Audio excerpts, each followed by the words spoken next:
جب بھی کوئی نیا مہینہ آتا ہے تو ہم اس کے بارے میں ضرور سوچتے ہیں.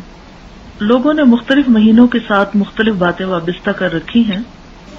آج ہم مسلمانوں کے اندر یہ توہم موجود ہے کہ ماہ سفر میں ہزاروں بلائیں اترتی. آپ نے بھی یہ بات سنی ہوئی ہوگی. اسی لیے لوگ اس مہینے میں شادی بیاہ نہیں کرتے, اسی طرح کوئی خوشی کی تقریب نہیں کرتے, اور کہتے ہیں کہ اگر سفر میں شادی ہوئی تو صفر ہو جائے گی, یعنی کامیاب نہیں ہو سکتی. اس لیے سفر کے مہینے کا انتظار کرتے ہیں کہ ختم ہو جائے اور اس کے بعد پھر ربیع الاول میں پروگرام کریں.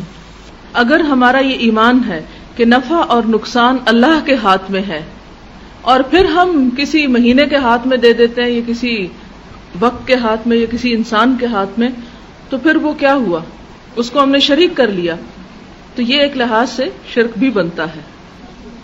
نہ تو بذات خود کوئی مہینہ اور سال برا ہے, اور نہ کوئی دن اور نہ کوئی زمانہ, کوئی منحوس نہیں, بلکہ برائی کرنے والے خود برے ہیں. کل انسان الزمناہ طائرہ فی عنقہ, ہر انسان کی قسمت اس کے اپنے گلے میں لٹک رہی ہے جو اس کے اعمال کی شکل میں اس کے سامنے آتی ہے. اس میں کسی مہینے کو کوئی دخل حاصل نہیں ہے. رسول اللہ صلی اللہ علیہ وسلم نے فرمایا, من رجعت الطیرۃ عن حاجتہ فقد اشرک, جو کسی چیز سے بدفالی پکڑ کے اپنے مقصد سے لوٹ آیا اس نے شرک کیا. یعنی مثلا کوئی بلی دیکھ کے واپس آ گیا, اپنا کام چھوڑ دیا اس نے, تو اس نے شرک کیا, کیونکہ بلی کوئی قسمت بنا یا بگاڑ نہیں سکتی. بلی کے گزرنے سے کچھ نقصان نہیں ہوتا. اور اگر انسان یہ سمجھتا ہے کہ نقصان بلی کی چال میں ہے یا بلی گزرنے میں ہے, تو یہ اس نے اللہ کے ساتھ شریک کر دیا. کیوں؟ اس لیے کہ ایک مسلمان کا عقیدہ یہ ہے کہ نفع اور نقصان سب اس کے ہاتھ میں ہے, کسی دوسرے کے ہاتھ میں نہیں ہے. صحابہ نے پوچھا, اے اللہ کے رسول صلی اللہ علیہ وسلم, ایسا شخص پھر کیا کفارہ دے کہ اس کی توبہ قبول ہو جائے؟ کیونکہ آپ کو معلوم ہے کہ شرک سب سے بڑا گناہ ہے. اللہ تعالیٰ سارے گناہ معاف کر دیں گے مگر شرک معاف نہیں ہوگا. تو صحابہ نے پوچھا کہ اگر ایسا کرنا شرک ہے تو شرک سے پھر کیسے ہم جان چھڑائیں؟ آپ نے فرمایا کہ وہ شخص یوں کہے, اللہم لا طیر الا طیرک ولا خیر الا خیرک ولا الہ غیرک ثم یمضی لحاجتہ, اے اللہ تیری فال کے بغیر اور کوئی فال نہیں. یعنی اصل بھلائی تیرے ہاتھ میں ہے, تیری بھلائی کے بغیر کوئی اور بھلائی نہیں, تیرے سوا اور کوئی معبود نہیں. یہ الفاظ کہہ کہ اپنے کام کو چلا جائے, یہ اس کا کفارہ ہے. یعنی وہ کام کر لے جس سے رکا تھا, محض ایک گمان کی وجہ سے, محض ایک وہم کی وجہ سے. رسول اللہ صلی اللہ علیہ وسلم نے فرمایا, بدفالی ایک شرک ہے.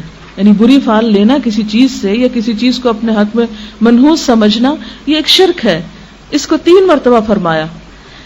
اور ابن مسعود نے فرمایا کہ ہم میں ایسا کوئی نہیں جس کو خیال نہ آتا ہو کہ ہائے یہ ہو گیا تو اب پتہ نہیں آگے کیا ہوگا. یعنی وہم تو ہر ایک کو آتا ہے, یعنی شیطان ہر ایک کو خوف دلاتا ہے.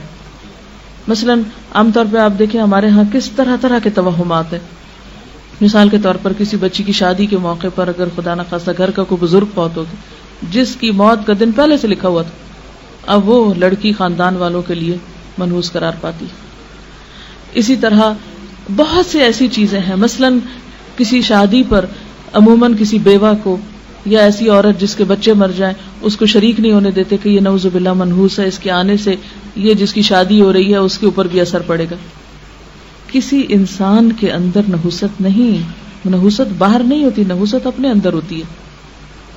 اللہ نے اگر ہمارے حق میں کچھ لکھ رکھا ہے تو وہ کوئی اس کو ٹال نہیں سکتا, اور اگر وہ ٹال دے تو کوئی اس کو ہمارے حق میں نقصان دے کر نہیں سکتا. پھر اسی طرح اس کا علاج کیا ہے؟ توکل, اللہ پہ بھروسہ. ابن مسعود کہتے ہیں کہ خیال تو آتے ہی ہیں, کوئی چیز ٹوٹ جاتی, کچھ ہو جاتا ہے تو انسان فوراً سوچتا ہے کہ فلاں نے کیا, فلاں کی وجہ سے ہوا, فلاں میرے گھر میں آج آیا تھا, اس کا منحوس قدم پڑا تھا,